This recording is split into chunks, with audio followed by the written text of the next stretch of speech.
圣灵好像舌头啊，想改变人的舌头，没有口才的也开始有口才了。门徒们得到这个信息，有这个勇气，有这种口才，有这种能力，开始传福音。那时候很多的祭司也开始认识了耶稣，宗教家很多的人认识耶稣。那这种认识耶稣不单单是一种道理，还是一种能力。圣灵降临在你们身上，你们就必带着那种能力。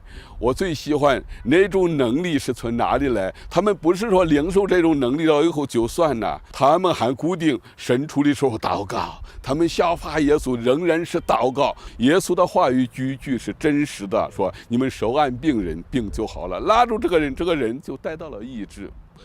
今天教会缺乏这个。我们是末世代的他的门徒啊，我们需要你们啊，你们也需要我们啊，因为我们都是一家人啊。我们单独的也没有办法完成大使命啊，我们彼此拉手。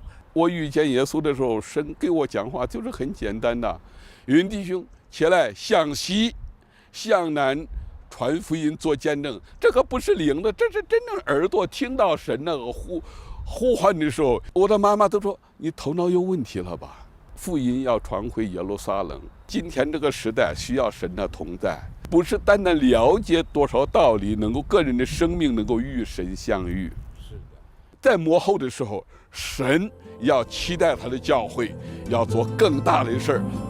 And here we are, this generation of disciples of Jesus, and we still hear his voice saying to us that we will go forward with the gospel so that we can reach to this generation of the world.